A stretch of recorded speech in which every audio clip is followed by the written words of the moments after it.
Watching this video right now, chances are you've struggled with not feeling good enough, with not feeling worthy. Maybe it's an amount of money, maybe it's a relationship, maybe it's job opportunities.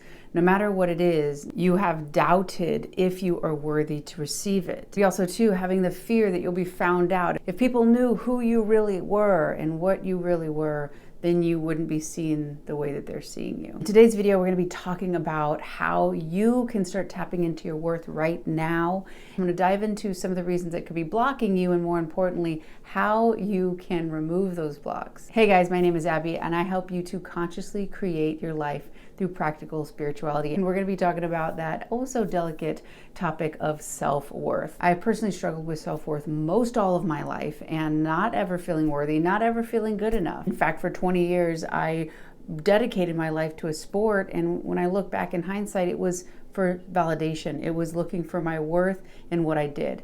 So if you're in that boat, if you've experienced those things, you are in the right place. I'm going to help you see how you can start tapping into that self-worth right now. So let's get started. The first thing I'm going to talk about is basically, where did this thing even begin with, right? I want you to actually start asking yourself and looking at where this came from. Was there a specific experience or situation that happened when you're a child?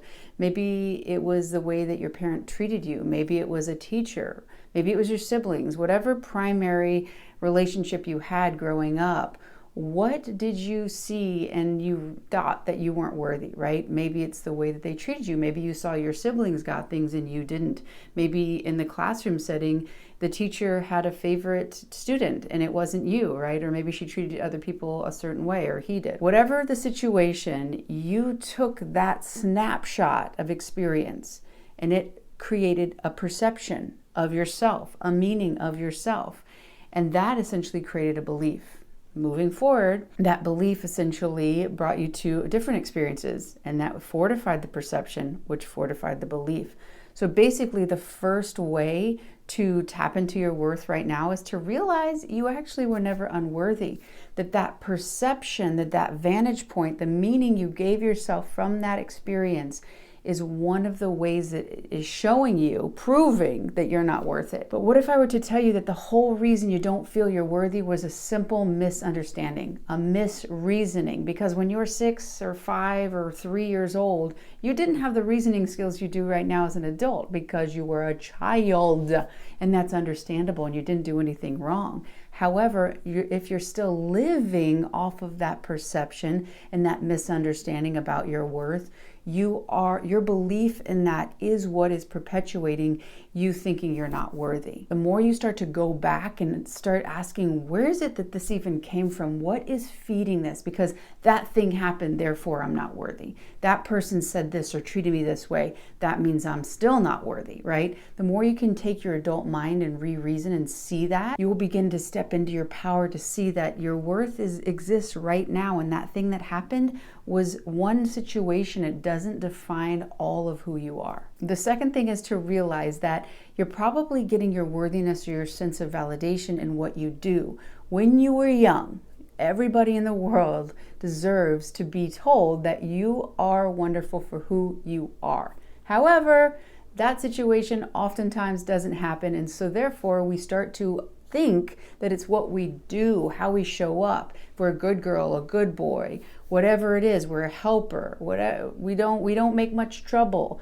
Whatever it is in the ways that we got love and affection from our perception, from our experience, that is who we feel we need to show up as. So when we are who we are, we don't feel we are enough unless we do something, because early on we were never told that you are enough, you are worthy, you are wonderful for who you are. You'll never be able to compromise that worth by what you do, work for it towards good or towards bad. You are worthy as you are. If you can start to see that when you were not validated for who you are, you started thinking it's what you do. You continually led your life in order to do so you could get, so you could feel worthy. And the truth of it is you've always been worthy for who you are. People love what you do because it's an expression of you. They don't love you because of what you do. They love what you do because of who you are. And the people that don't like who you are and only like what you do, They don't really love you, and they aren't able to actually see you. And as long as you look for that validation and you look for that worth in them, the more you're ignoring yourself and abandoning yourself for their approval or opinion. So as you start to understand, oh my God, I have always been worthy. I thought it was what I did that was getting me this stuff. Actually, I didn't get the message, and that's okay. We're not blaming your parents or caregivers, whoever raised you. I just want to let you know that you are valid for who you are, period. It is not what you do, and there's no reason to continue to look for your worth in what you do. If you have a pulse, oh, there it is. Check it on your end. Yep, it's on. So that great news. Congratulations. You are worthy. And the third way that you can start tapping into your worthiness is to realize it's the value system that you're still keeping alive and why you don't have it, right? I'm worthy when I ... right? And fill in the blank right now for your own life. I'm worthy when I'm a really good person. I'm worthy when for me, I did athletics for 20 years. I was trying to make a specific team because I thought, oh, if I made this team, then I'd be worthy of people's love and affection and their attention, right? If not, who am I? But what I had to understand is that basically sliding scale, that value system created is always going to move, because if you have created the value system saying, oh, when I do this, then I'll earn it, because that's not actually accurate. You've already earned it by existing. When you chase after this kind of dynamic that, okay, I'm going to earn it. I'm going to do this thing and then I'll feel worthy. I'm going to do this thing and then I'll feel valid, right? Well, it's always going to scale up. You'll do the thing and you'll be like, oh, okay, well, I could have done it better. Or, well, that's cool, but I'm going to do this other thing. To give you an example, at the best, right before I had my injuries, the best performance I had, I was 39th or something in the world. That means that there was only 38 other females in the same sport I was in that could perform better than me and meet and throw further than me, right? 39 people in the entire world could do that. But what did I see? I did not see that that was wonderful, that I had trained and evolved and dedicated myself to be at a certain level. All I saw was there was 38 people ahead of me from being number one. Because if I was number one, or if I was top 10, or if I was top 20, it always moved. If I was top 50, oh, but it's not top 20. What am I thinking? It's not top 20. I can't feel worthy. It has to be top 20. And who knows? I'm sure if I would have gotten there, but been top 10, right? I made a world championship team, but in my mind, that wasn't good. That wasn't worthy because I didn't make the Olympic team. So who am I to say that I was a good athlete because I didn't make the Olympic team? That is literally the thoughts that were in my head. So if you can start to see, oh, it always moves, and look at all the accomplishments you've done to earn your worth, right? Because you can never earn it. That's why I rabbit ears. But if you can start to see that that actually is just an illusion, that as you pull yourself, oh, actually, what if the only thing standing in the way of me and it right now is this idea that I have to do something. And the way to get there is actually to go in. And if I go do this stuff, I'm actually moving outside of my worthiness and giving this thing that I need to prove, like, oh, I'm only worthy if I'm an Olympian. I'm only worthy if I'm top 10, right? Whatever it is in your world, translate it to that.